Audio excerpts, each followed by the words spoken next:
It's true. I called him a racist. Tonight, Jagmeet Singh kicked out of the House of Commons after refusing to apologize to a Quebec MP. Right now it's daytime for the seedling.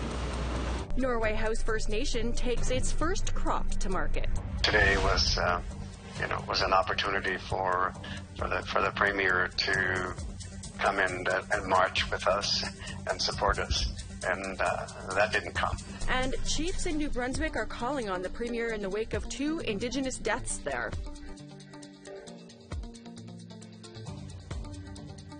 Good evening. Welcome to APTN National News. I'm Melissa Ridgen. An Edmonton police officer has been fired and charged with assault after a video taken by a passerby showed him kneeing an Indigenous man in the back of the head.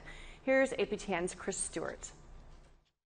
Okay! This video is what it took to have 4-year EPS officer Constable Michael Partington lose his job and be charged with assault. This video was recorded last August. It shows Big Stone Cree Nation member Elliot McLeod being subdued by one officer when Partington knees him in the back or neck.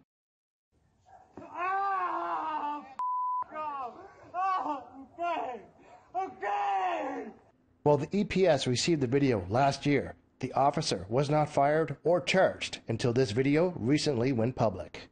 Zach Elias is an Edmonton-based defense lawyer. He called the video disturbing. It's pretty troubling to me that there's a video that is so credible and belies any explanation making that amount of force reasonable in any circumstance, and yet it takes 10 months for him to be suspended without pay and for charges to be brought.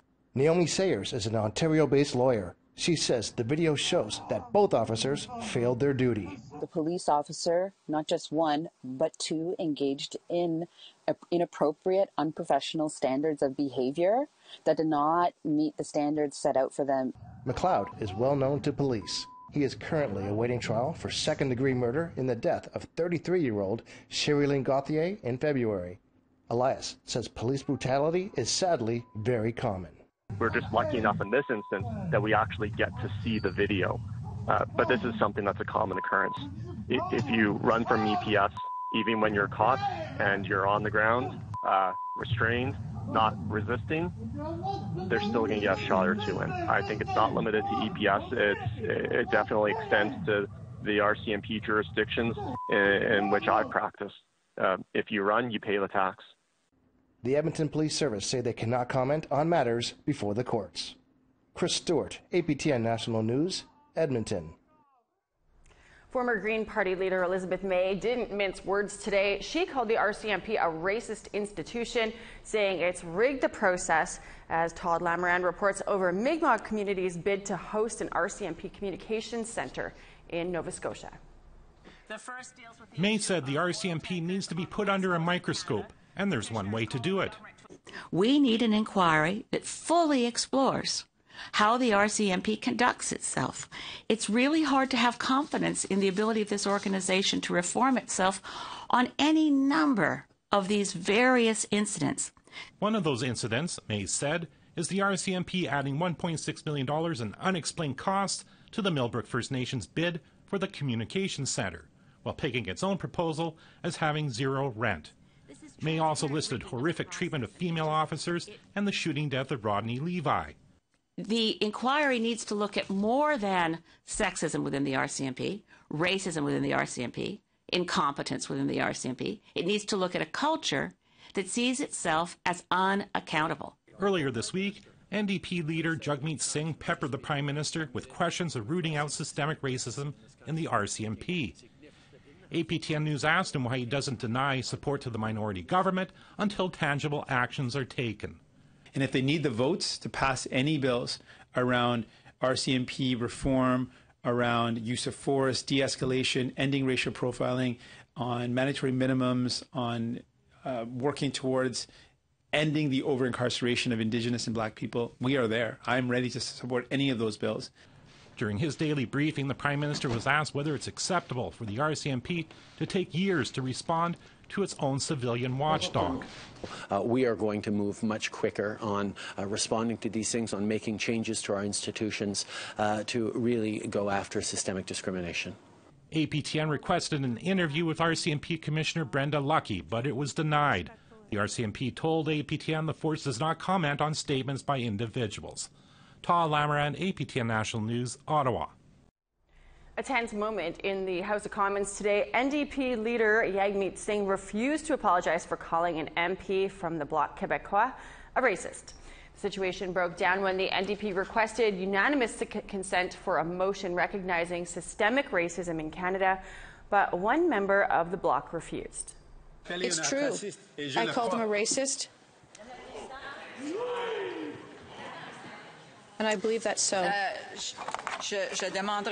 would ask the member from Burnaby South to apologize with respect to what he just said.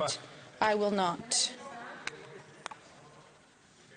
The honourable member, I think what we've seen here today is unacceptable. You asked the member to apologize. He must do so. He cannot refuse to apologize because what he did is absolutely unacceptable and unparliamentarian. Singh was ejected from the House after refusing to apologize for the comments. Singh held a press conference just a short while ago. He refused to walk back on that comment or apologize. Singh said that he got angry when he saw Bloc MP Alain Thérien make a motion with his hand. To not just say no, but to say no loudly and to kind of gesture like this is almost like this is meaningless. And in that gesture, I saw exactly what has happened for so long. People see racism as not a big deal. See systemic racism and the killing of Indigenous people as not a big deal. See Black people being the subject of violence and being killed is not a big deal. And in that moment, I saw the face of racism. That's what it looks like when someone dismisses the reality that people are going through. And so I had a moment of anger. Meanwhile, holes are already being poked in Quebec's plan to appoint an anti-racism task force. The task force was created this week despite Premier François Legault's repeated assertions that systemic discrimination does not exist there. Heading the 7-person task force are 2 provincial MNAs, both people of color. The remaining representatives, all governing party members, though, are not. Legault says a full inquiry will take too long. An action plan is expected next fall, he says, but real progress should come before then. When asked whether he'd consider appointing an Indigenous advisor to the task force, Legault responded with this. No, but they are first the minister in charge and the policeman who used to work with Indigenous people, but all these people are MNAs, so unfortunately we don't have any MNAs that are coming from First Nation at the National Assembly. We want to hear what you think about Quebec's anti-racism task force without Indigenous representation. Here's how you can continue the conversation. Send your emails to news@aptn.ca. You can find us online at aptnnews.ca and on youtube.com/APTN News. You can also follow APTN News on Facebook, Twitter, and Instagram for more Indigenous news. In the wake of 2 fatal police shootings in New Brunswick, First Nations leaders met today with the province's premier. First, Chantal Moore, then Rodney Levi, both fatally shot by police. Quebec's police watchdog is investigating both shootings. Wolastoqey chiefs are calling for an Indigenous-led inquiry into systemic racism in the province, or in the police force in the province. Commitment that they and Mi'kmaq leaders could not get from Premier Blaine Higgs today. AFN Regional Chief Roger Augustine said that it's time to take their appeal elsewhere. Let's focus on the Assembly of First Nations and the federal government. I think that all our answers are there. Today was, was an opportunity for the Premier to come in and march with us and support us, and that didn't come. The results are in, and Canada has failed in its bid to gain a temporary seat on the United Nations Security Council. Number of votes obtained: Norway 130, Ireland 128, Canada 108. Voting started this morning and continued throughout the day. The Prime Minister, Foreign Minister, and numerous ambassadors had been focusing on gaining support from Arab and Latin American nations after it became clear that European nations were likely to back Norway and Ireland. Time for us to take a break. First, tomorrow's weather forecast for the east and central parts of the country. Starting off on the east coast, we've got 23 in sunshine for St. John's, 32 and sunny in Halifax. La Grande River, 18 with some rain in Nukshamak, 11 and sunny, same with Kuujjuaq. Montreal, 33 and sunshine, same with Quebec City, 35 in Gaspé. London, Ontario, or North Bay, Ontario, 28 degrees and sunny skies, 30 in Windsor. 28 in sunshine for Thunder Bay, 32 in Kapuskasing and sunny. 11 and some rain in the Puckatawagan, mostly sunny, 13 degrees. Winnipeg, 21 with some rain, 29 and some rain in Dauphin. Regina, 11 and rain, same with Saskatoon, 14 and sunny for North Battleford. Stony Rapids and Uranium City, 19 degrees and sunny skies.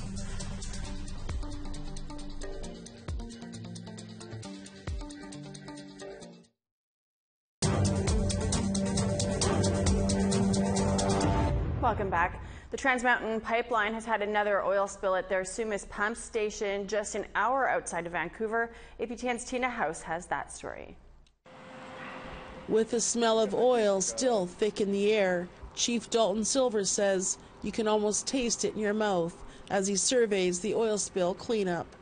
He says he's deeply concerned over the latest oil spill that took place around 4 a.m. on Saturday, June the 13th. And the after effects on the environment. They said an alarm went off, a gas alarm went off, but it took them a little while, I guess, to determine that it was the oil alarm. And it spread around over there, and it came under this berm here through a pipe over there. And as our technician said, it didn't leak under the berm, it gushed under that berm. According to Chief Dalton, this is the 85th oil spill for the Trans Mountain Pipeline since it was built in the early 1950s. His community is the last in the Fraser Valley to oppose the Trans Mountain expansion project. My first thought was, well, here we go again, because it's happened 4 times right in the Sumas territory in the last 15 years. Initially, the company reported that only 1,500 liters of oil spilled, but Chief Dalton says it's now more than 10 times that amount at 190,000 liters, or 1,195 barrels. Our aquifer is under here. We draw from what's been known as the Abbotsford-Sumas Aquifer, so it's not only ourselves. I'm told there are about 19 different wells that are associated with this, and I know the city of Abbotsford and the border town, Sumas, Washington, draw from the same aquifer. It has spread from the berm and into this field where a local farmer's cows are currently grazing. Chief Dalton also says this particular spill couldn't have taken place in a worse spot. Reuben George's community is also opposed to the project. Their profit assessment of what they're going to make off these was based on $70 a barrel. Before COVID, it was $50 a barrel. Then it went to -0. Now it's at $35 a barrel. So economically, we prove it doesn't make sense. Everything they said about jobs is not true, and especially about spills. It's not safe. It's a bloody disaster. We really need to have people out to have a look at it. We need our own independent assessment and investigation. Tina House, APTN National News, Vancouver. Thanks for that, Tina. We'll have more about that spill and how Trans Mountain plans to deal with it on tomorrow's newscast.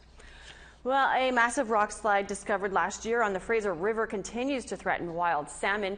Officials with Fisheries and Oceans Canada estimate only 1% of the usual number of salmon are actually getting through that rock slide.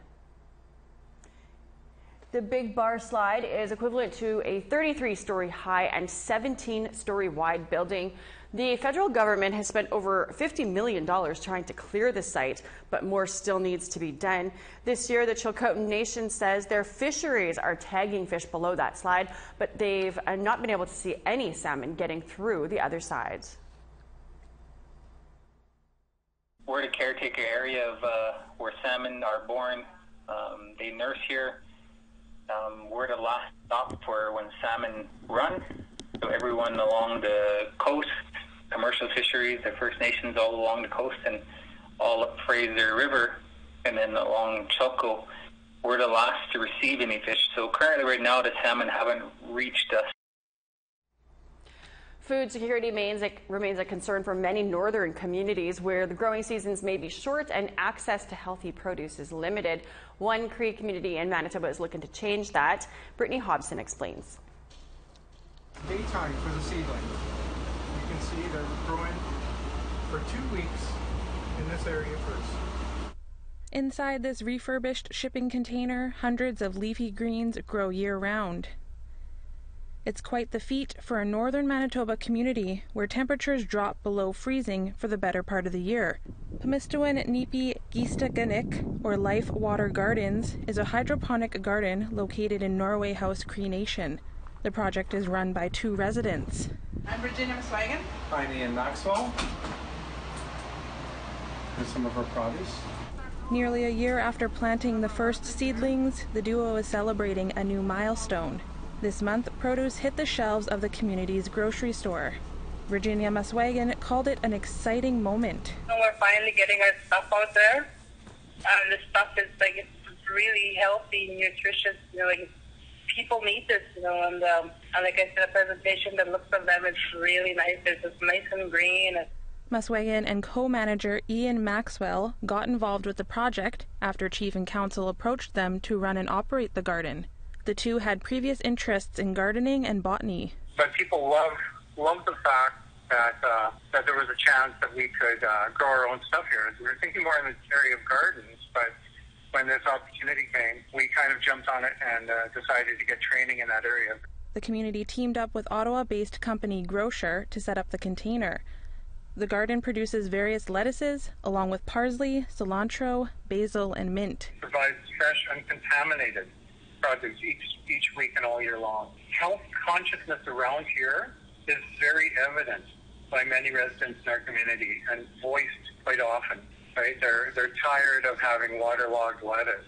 The experience has been fulfilling for the two. In a climate where access to fresh produce is limited, the two are offering a much-needed alternative. For Maswagan, it has supported her in more ways than one. If you go into the grow room, you get to sit there and enjoy the greenery, especially when the LED lights come on. It's so peaceful and it's so, I like spending time in there. The duo says there's room to grow. Adding new setups could create space to produce berries. Brittany Hobson, APTN National News, Winnipeg. Love that story. We have to take another break, but there's still some news ahead. And here's the rest of tomorrow's weather for the west and the north.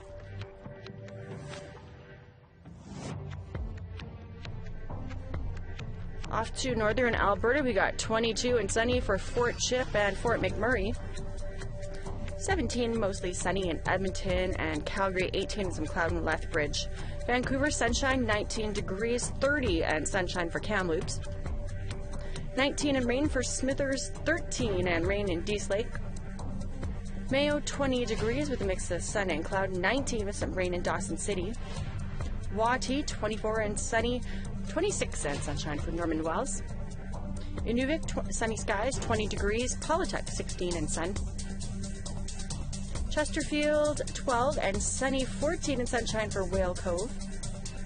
Arctic Bay, rain and 7 degrees, 3 in Clyde River with some snow. Same with Pangertown.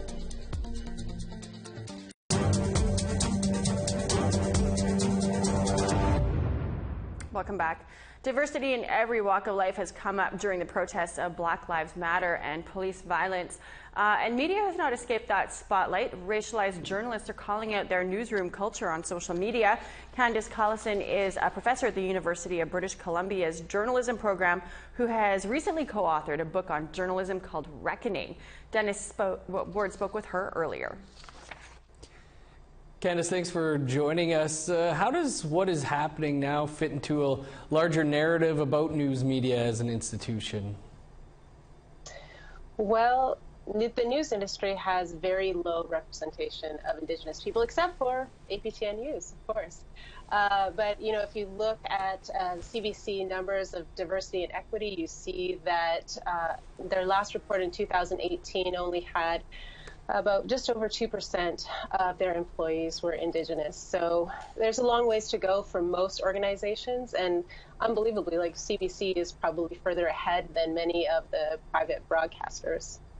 What are the risks for individual journalists who do speak up? Well, it's high stakes, right?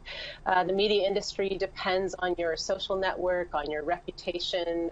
So speaking up has stakes not only for your current situation, but any future work that you might want to undertake. At the same time, it's enormously courageous, and certainly this isn't the first time that either an Indigenous person or a Black person or someone from another community of color has spoken up on these kinds of issues. But I think this is a real powerful intervention at this particular time. As you say, it's not the first time, but why do you think it is happening right now? Well, I think there is a conversation that is emerging, certainly that's related to what's been happening with Black Lives Matter and with the Black community, and the many things that are also happening in Indigenous communities. So I think there's a higher stakes to the kinds of coverage that media is giving to Indigenous and to Black issues.